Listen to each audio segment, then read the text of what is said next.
রবিউল আউয়াল মাস প্রত্যেকটা দিন ঈদ উম্মতে মুহাম্মাদের জন্য, ইমানদার মুমিন মুসলমানের জন্য একটা ঈদের দিন, খুশির দিন, আনন্দের দিন। যে নবীজির কারণে আল্লাহ রাব্বুল আলামিন কুল কায়নাত সৃষ্টি করেছেন, 18,000 মাখলুকাত, 80,000 আলম সৃষ্টি করেছেন।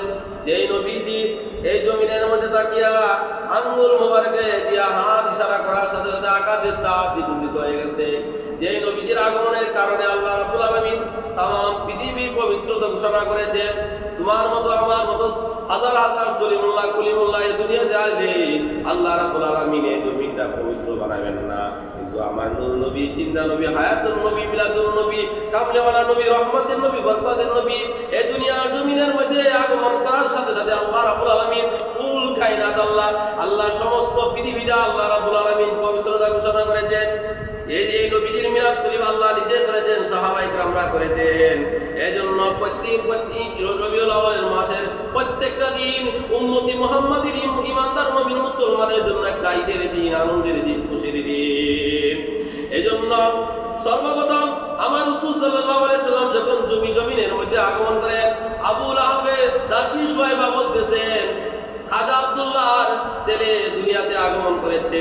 এমন অবস্থায় আবু লাহাব বললেন, আমার ভাই আজকে দুনিয়াতে নাই, যাও তুমি আমার একটা শুভ সংবাদ দিয়েছো, এই আঙ্গুল দিয়া ইশারা দিয়েছে, যাও আজকে তুমি আজাদ।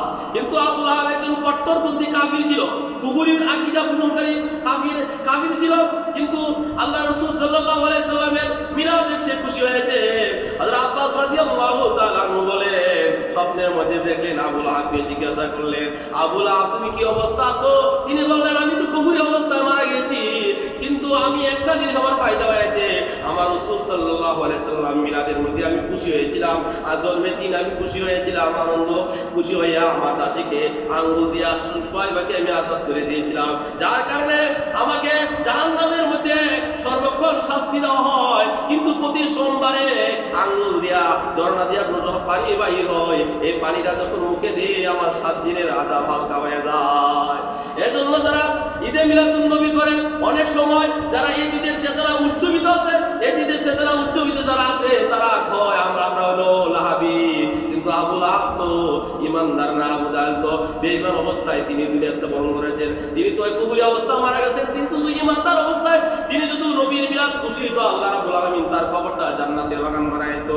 কিন্তু আমরা যারা মিলাদুন নবী করি, আমাদেরকে যারা লাহাবী বলে, তা আসলে তারা হলো এই ঈদের চেতনা উজ্জীবিত, আসলে তারা প্রকৃতি ইমানদার নয়। হুসাইন রাদিয়াল্লাহু তাআলা চেতনা উজ্জীবিত যারা আছেন, তারা ঈদে মিলাদুন নবী করবে, জশ্নে জুলুস করবে।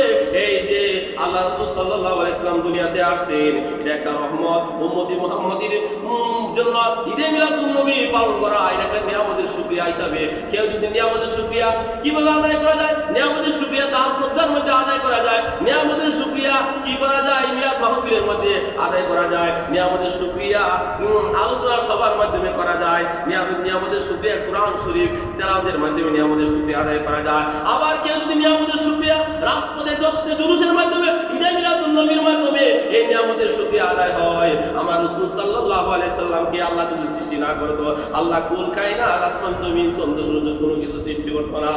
যেই নবীজির পা থেকে মাথা পর্যন্ত আপাদমস্তক নূর, যেই নবীজি কি করলে রাস্তা দিয়ে হাঁটে দিলে আকাশের একটা মেঘের টুকরায় ছায়া দিত, গাছ বৃক্ষ তরুলতা আমার রাসূল সাল্লাল্লাহু আলাইহি সাল্লামকে ছায়া দিত।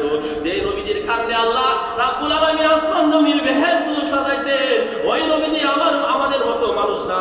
যারা বলে নবীজি আমাদের মতো মানুষ, তাদের আসলে ঈমান ঠিক না, তারা এই দ্বীনের চেতনা উজ্জীবিত। যারা বলে নবীজি আমাদের মতো মানুষ, তাদেরকে যদি প্রশ্ন করো, নবীজি যদি আমাদের মতো মানুষ হয়, নবীজিকে দেখলে আল্লাহ রাব্বুল আলামিন জাহান্নামের আগুন হারাম করে দে। তোমার মতো সলিমুল্লাহ কুলিমুল্লাহকে স্বপ্নে দেখলে কি জাহান্নামের আগুন হারাম হবে না? আমার রাসূল সাল্লাল্লাহু আলাইহি ওয়াসাল্লাম